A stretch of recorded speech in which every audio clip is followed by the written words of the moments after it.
আসসালামু আলাইকুম। ক্রাউন টিভির শিক্ষা বিষয়ক আলোচনায় সকলকে স্বাগত জানাচ্ছি। সাথে আছি আমি মামুনুর রশিদ। আজ জানাবো জনপ্রিয় সামাজিক মাধ্যম ফেসবুক বিষয়ে। জনপ্রিয় সামাজিক মাধ্যম ফেসবুক কি ভেঙে যাবে? যুক্তরাষ্ট্রের আদালতে মামলা।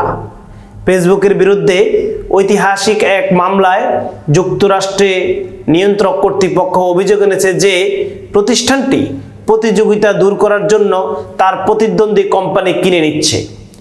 নিয়ন্ত্রক প্রতিষ্ঠান পরিষ্কার করে দিয়েছে যে ইনস্টাগ্রাম এবং হোয়াটসঅ্যাপের মতো প্রতিষ্ঠান বিক্রির ব্যাপারে তারা কঠোর প্রতিকার চায়। ফলে বিবিসি জানার চেষ্টা করেছে যে সামাজিক যোগাযোগ খাতের এই বিশাল প্রতিষ্ঠানটিকে ভেঙে ফেলা হচ্ছে কিনা। ফেসবুকের বিরুদ্ধে নিউ ইয়র্কের অ্যাটর্নি জেনারেল লেটিশিয়া জেমস অন্য আরও ৪৫ জন কর্মকর্তা মিলে যে মামলা করেছেন তিনি তার বিস্তারিত বিবরণ তুলে ধরেছেন।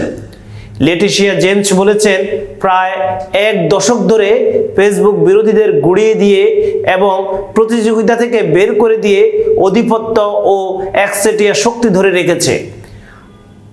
আর এসব কিছুই হচ্ছে প্রতিদিনের ব্যবহারকারীদের কাছ থেকে পাওয়া অর্থের বিনিময়ে। ফেসবুকের এই নীতিকে কিনে নেওয়া অথবা কবর দেওয়া নীতি বলে বর্ণনা করেছেন এই কৌশলীরা। আদালতের কাছে তারা আবেদন করেছেন যেন ফেসবুকের উপর এই আদেশ দেওয়া হয় যার মাধ্যমে অবৈধভাবে অধিগ্রহণ করা প্রতিষ্ঠানগুলোকে বিভাজন বা পুনর্গঠন করা হয়, যার মানে হতে পারে ২০১২ সালে $১ বিলিয়ন মূল্যে কেনা ইনস্টাগ্রাম বা ২০১৪ সালে $১৬ বিলিয়ন মূল্যে কেনা হোয়াটসঅ্যাপ বিক্রি করে দিতে বাধ্য হওয়া। এসব প্রতিষ্ঠান কিনে নেওয়ার পর ফেসবুকের শেয়ারের দামও ৪ গুণের বেশি বেড়েছে। ফেসবুকের এখন মোট মূল্য $৮০০ বিলিয়ন। ফেসবুকের ব্যাপারে তদন্ত করেছে ব্রিটিশ সংসদ সদস্যের একটি কমিটি। সেই কমিটির প্রধান ডেমিয়ান কলিন্স বিবিসিকে বলেছেন, এটা একটা বিশেষ গুরুত্বপূর্ণ মুহূর্ত। আমেরিকার কর্তৃপক্ষের উচিত ছিল ফেসবুকের বিরুদ্ধে বিশ্বাসভঙ্গের অভিযোগ তদন্তে নেতৃত্ব দেওয়া এবং বিভিন্ন ধরনের ব্যবসা আলাদা করার ক্ষেত্রে মামলা করা। মিস্টার কলিন্স মনে করেন তার কমিটি তদন্ত করে যেসব প্রমাণ পেয়েছেন তার কিছু তথ্য প্রমাণ যুক্তরাষ্ট্রের নিয়ন্ত্রক সংস্থাও ব্যবহার করতে পারে। এইসব তথ্যে আমরা দেখতে পেয়েছি কিভাবে ফেসবুক তার বাজারের শক্তিকে অন্য কোম্পানির উপর ব্যবহার করে যাতে তারা ফেসবুকের পক্ষে যাওয়ার মতো চুক্তি করতে বাধ্য হয়। ফেসবুক ব্যবহার করতে পারে এমন তথ্য বিশেষ সুবিধা দেওয়া হয়, সেগুলোর পেছনে তারা অনেক অর্থ ব্যয় করে।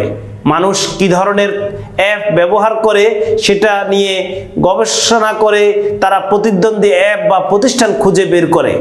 তবে ফেসবুকও পরিষ্কার করে দিয়েছে যে তাদের ভেঙে ফেলার যে কোনো চেষ্টার বিরুদ্ধে তারা শক্তিশালী আইনি লড়াই চালাবে। কারণ যখন তারা হোয়াটসঅ্যাপ এবং ইনস্টাগ্রাম কিনেছে তখন কোনো আপত্তি করেনি নিয়ন্ত্রক কর্তৃপক্ষ।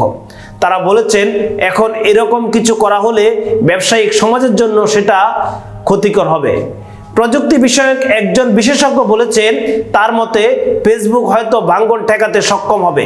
যুক্তরাজ্যের অফিস অফ ফেয়ার ট্রেডিং এর সাবেক প্রধান জন ফিংল্যান্ড বলেছেন, একচেটিয়া ব্যবসা করার মামলা নিয়ে যুক্তরাষ্ট্রের সুপ্রিম কোর্ট অনেক বেশি সন্দেহপ্রবণ।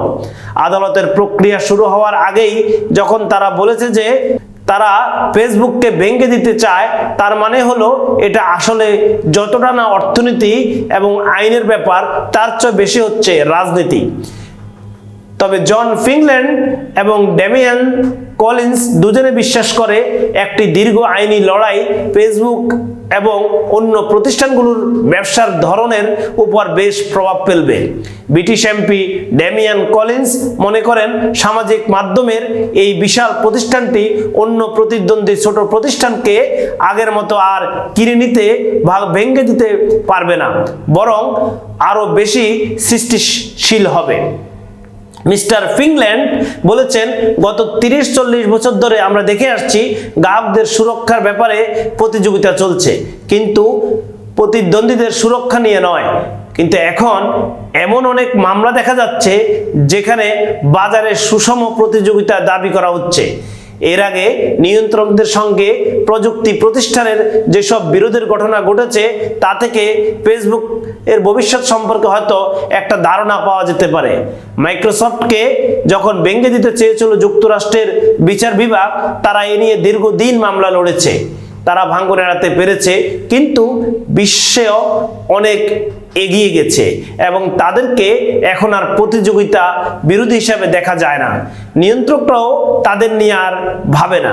ফেসবুকও হয়তো আশা করতে পারে যে সেই ইতিহাস আবার পুনরাবৃত্তি ঘটবে। সকলকে ক্রাউন টিভির সাথে থাকার জন্য ধন্যবাদ।